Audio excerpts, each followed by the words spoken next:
I had 12 years of service in the public sector, 8 years in the military, 4 years in diplomatic service, and I felt that I wanted to transition to the private sector because my interests lie in supply chain management and logistics. I have always been a process-based individual.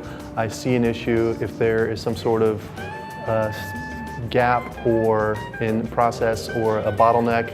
I like to fix things. So supply chain management and logistics, it's all about processes, trying to minimize costs, speed up service, and improve the entire process.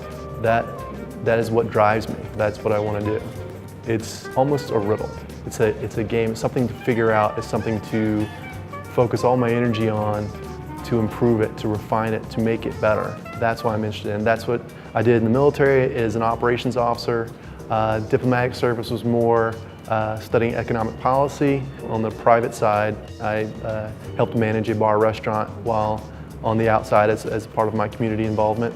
But that's why I'm going for the MBA now, is to transition to the private sector so that supply chain management will be the core of my profession.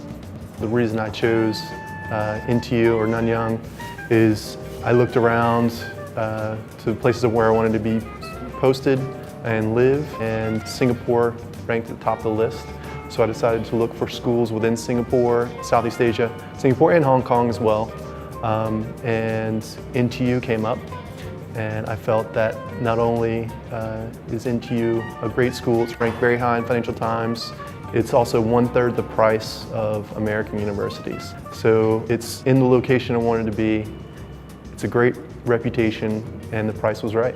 The two main points I would say that I like the most are the diversity of my classmates. There's 20 different nationalities represented, 85% are from a country other than Singapore, which I couldn't find that in a US school. Having spent half of my career to date overseas in environments where I am in the minority as an American, I feel more at home here at Nanyang. The other part is that the professors aren't pushed to get published and so forth, so they're devoted solely to the students and their education. The biggest challenge for me is twofold. One is coming back to a university setting after 15 years. The other challenge would be having my family here, which is juggling responsibilities between academics and family life. My wife is really expecting me to hold up my end of the bargain, so I have to strike a balance. And with that, she's taking care of my son. She's a stay-at-home mom. And so basically, I spend my time at school as if it was a 9-to-5 job. I get up early, I exercise, I come to the university, I study, I go to class. Right after class, I study until 5 or 6, whatever normal working hours would be.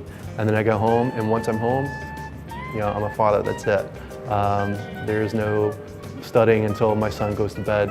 And then once he's in bed, then I finish up, I do another couple hours of studying, and then I turn in and call it a night. So it's difficult, but it's doable.